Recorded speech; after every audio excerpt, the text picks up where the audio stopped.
Πασόκ. Ήταν ούτως ή άλλως ένα μεγάλο στέλεχος. Τι έγινε με αυτόν τον άνθρωπο, πώς φτάσαμε εδώ? Φτάσαμε γιατί υπάρχει μια πολύ απλή απάντηση, η οποία υπάρχει για όλα τα θέματα στη χώρα μας. Το τόνισα στην αρχή.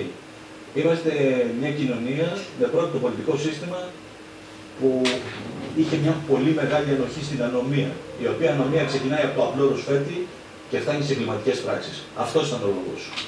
Γι' αυτό πρέπει να συμφωνήσουμε όλοι ότι πρέπει να θέσουμε ένα τέλος στην ανομία, στην ανοχή, στην ανομία και ένα τέλος στην ίδια την ανομία. Και επιτέλους να εφαρμόσουμε τους νόμους και να υπάρξει δικαιοσύνη στον τόπο. Δεν υπάρχει άλλος τρόπος. Εγώ να σας πω, έχω ένα όραμα, το οποίο δεν είναι κάτι ουτοπικό. Βλέπω αμέσως μετά, αν έχω τη δυνατότητα αυτή, να καταργήσουμε τα πάντα, ΣΔΟΕ και ό,τι άλλο υπάρχει στον χώρο της σύλληψης της φοροδιαφυγής και να φτιάξουμε, μάλλον να επεκτείνουμε αυτό που φτιάξαμε στην αστυνομία. Έχουμε 100 παιδιά οικονομική αστυνομία, να τους κάνουμε 1.500, τίποτα άλλο. Με 1.500 καλά μορφωμένους νέους υψηλού επίπεδου, ένστολους και οπλοφόρους.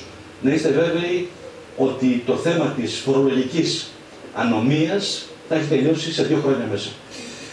Ο Κώστας λέει: όταν ήσασταν Υπουργός Ανάπτυξης, είχα πολύ